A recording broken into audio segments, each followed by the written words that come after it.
If you haven't heard the name Temple Grandin before, stay tuned because the world is going to hear much more about this quite remarkable woman. As well as being America's most famous animal scientist, Temple Grandin is what is known as a high-functioning autistic. Her work with people suffering autism and, surprisingly, cattle, has been nothing short of inspirational. Well, recently immortalised in the multi-Emmy-nominated HBO telemovie starring actress Claire Danes, 62-year-old Grandin says it's her autism that's given her such a unique insight into animal behaviour. Here's Dateline's David Brill with the one-off Miss Grandin.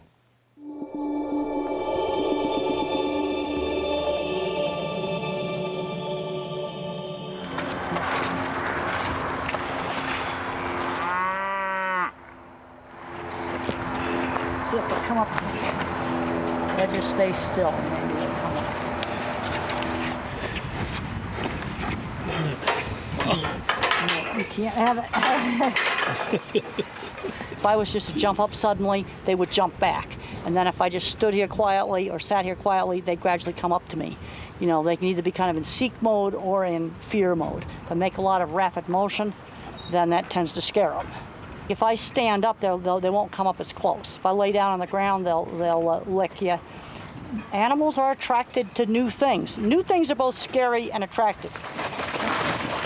Move my foot. 20 years ago, when I designed the center track restrainer system, you know, which was being put in all the large meatpacking plants, I got kind of thinking, oh, I've just designed a system they're killing cattle in the world's largest meat plants. And I was standing on this catwalk looking over this whole big sea of cattle underneath me. I got to thinking, those cattle would have never been born if we hadn't put the bulls and the cows together. Those cattle would have never have existed at all. We bred them, we've got to treat them right. Now, beef cattle got the best life. They're living outside. You know, all beef cattle, regardless of whether they go to one of the specialty markets or they go to the regular supermarket, spends at least half its life outside on pasture. And there are some problems with some of the intensively raised animals, with the egg layers and with the pigs, and there's things that need to be corrected. And you certainly don't want to have a chain that wiggling like that. People, you know, why do I have to keep talking about wiggling chains? I've talked about wiggling chains for 35 years. Why do I have to keep talking about them? Because people don't take them out. It's like they don't see it. Cattle always tend to go back to where they came from. So when I bring them into the crowd pen, they come all around full 180 degrees. I'm taking advantage of that tendency to go back to where they came from. That's a natural behavior of cattle. And then the other advantage of the curved chute is as the animals enter it, they don't see the people standing around the squeeze chute, waiting to give them vaccinations.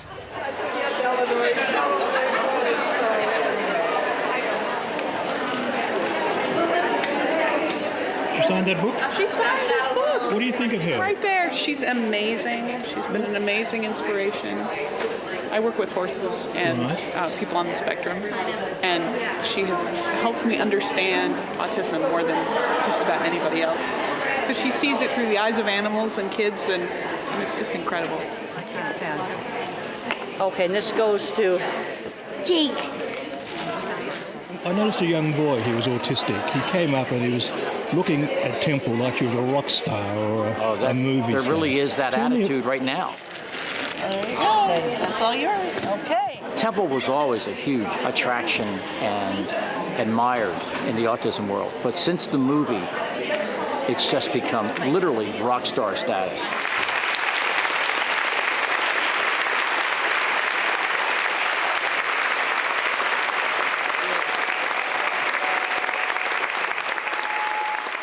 When I was a little kid, I had all the full-blown symptoms of autism. This was 1949.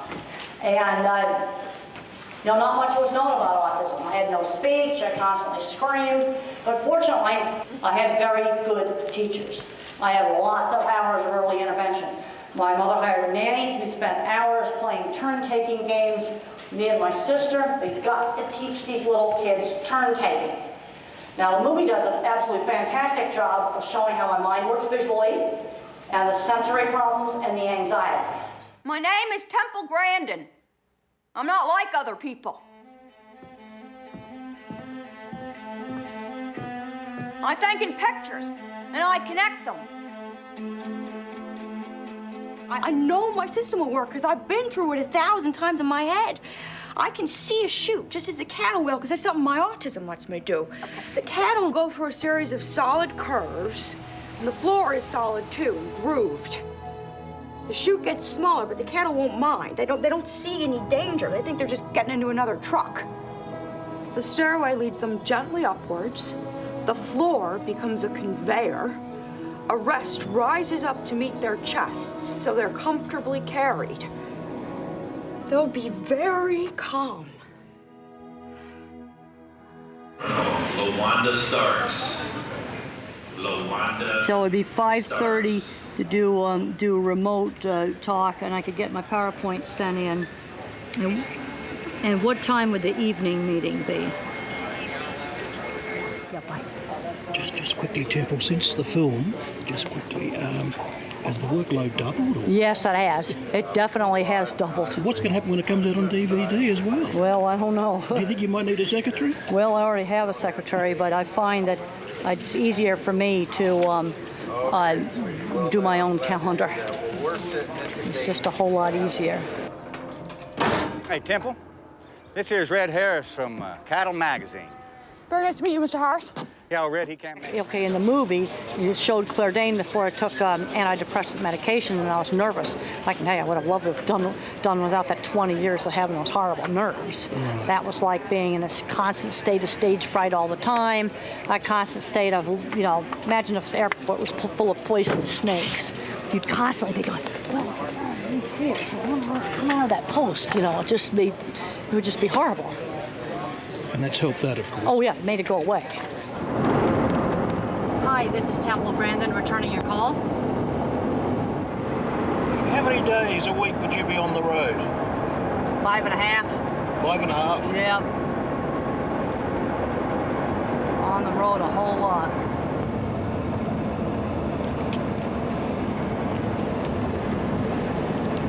Oh, hi, this is Temple Grandin. I'm returning Andrea's call.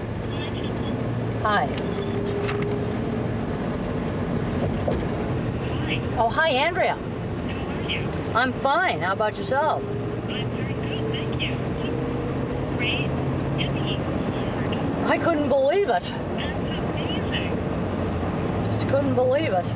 Claire, really deserves it. And then there's all the other ones. I got to look up all the things. I think one of them's set design.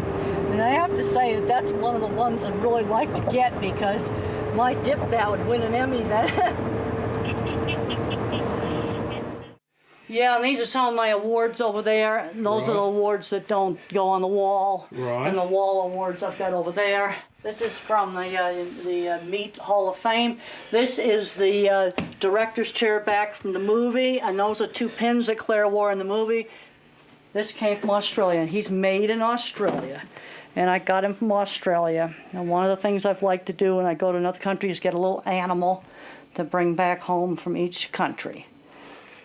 And these are livestock handling and welfare textbooks. This is Proving Animal Welfare, a Practical Approach. This is designed for people that are going to be implementing animal welfare These programs. are all for professional people. Yeah, these are for professional books, strictly. And this one right here, Animals in Translation. This book is sold over 300,000 copies just in the U.S. alone. And then, of course, I've got Thinking in Pictures. Yes. Which is... Thinking in Pictures is, Tell me about that. Now, what's that's that my about? main autism book.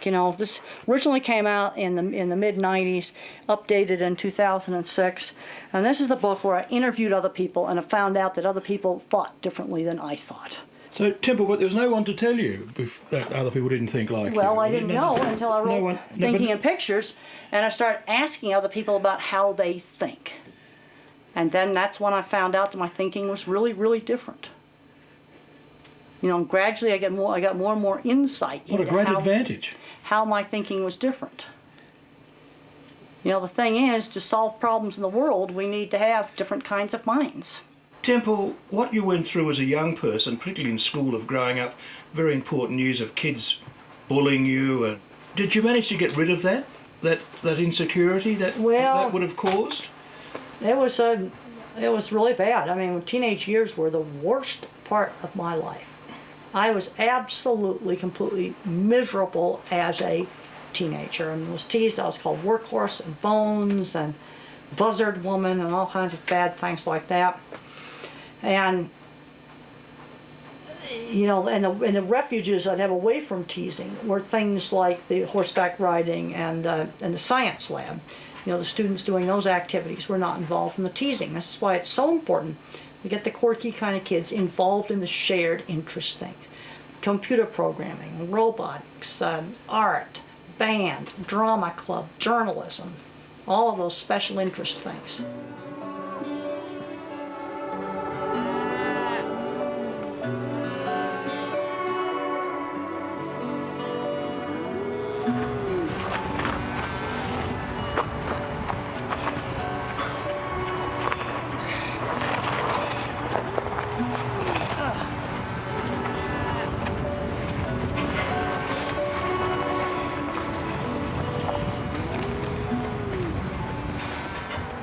Told you, inspirational.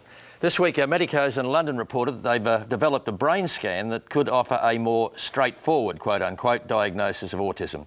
That slice of Temple Grandin's life was filmed, as we said, by David Brill. And David's with us in the studio now. David, good to see you. Nice to be with you, George. Mate, over the years, you and I have met a lot of characters. But do you agree with me? She's a one-off? She is a one-off, particularly where she came from. She didn't even know how to speak until she's 4 or 5. Yeah. And she's a full professor at a university in Colorado. So she's come a long way from those really awful early days of autism. I mean, when you first met her, though, I mean, she's unusual, to say the least. Yes. Brilliant, strange, different. Did you say, what have I got myself into? How am I going to handle this? Yes, well, I went to the conference a bit earlier just to watch her come in, because I heard that she doesn't like to be touched or shake her hand, and I thought, I'll just go there early and sit on my own quietly, just watch what she does. Then I went up to her and I said, oh, hello, I'm David Brill from Dateline in Australia. She said, oh, yes, welcome. And away we went. But it took a day or so to get her confidence and feel relaxed with me. Yeah, I have to ask you, what's with the Dolly Parton outfit? What's all that? Well, she's got a whole stack of those shirts, and she even got one made up out of very expensive silk to wear on the Logie night. She's going to the Logies, where the feature film that's been made about her is up for 13 Emmy Awards. Right. But she's got one nearly for every day. And I said to her, well, do you wear these all the time? She said, yes, I'm really a bush girl, I'm a farmer, I'm out there with the cows. And she's got an old leather belt and a very old buckle that was given to her by her grandfather, and that's her uniform. She's a great character. We've labelled her the cow whisperer. Yes. How do you describe it? Well, I think it's a very good title, because when she's with people, even now after all these years, you can see that nervousness there. She's still a bit afraid about going in too close to people. But when we went out to the cows, it was like serenity for both of us, and she just went into the pen, sat down with them, as you saw in the film, laid down with them, and she was at peace. Thinks like a cow? Thinks like a cow, or understands cows. Yeah. And they seem to understand her, because I couldn't move the camera too much. If I did, the cows would jump back. Right. But she was so gentle. Had to ask you this, that when you saw her at the conferences and places like that, do those authorities, those so-called experts, do they take her seriously, or is there a touch of patronisation towards it? No very good question, George. No patronising at all. I studied this. When she got an award on the last day I was there, we couldn't fit into the story because there's not long enough time. She was the only woman, with all these professors and scientists, these all men, been around from all over America, and there she was amongst them. And then when she arrived, all these scientists and professors went up and said, Temple, welcome, with great respect. Good sign. We could go on forever. Great stuff, mate. Great story, and I think probably the best way of describing it, somebody that's amazingly turned adversity to advantage. But hear, hear. Thanks, and you didn't have to get dressed up for me. I always do, George. Thanks, Dave. Thank you. And there's much more about Temple Grandin on our website, including a photo gallery with more about her perspectives and influence. Plus, an interview with the animal rights group PETA about why they support Temple's work. That's at sbs.com.au/Dateline.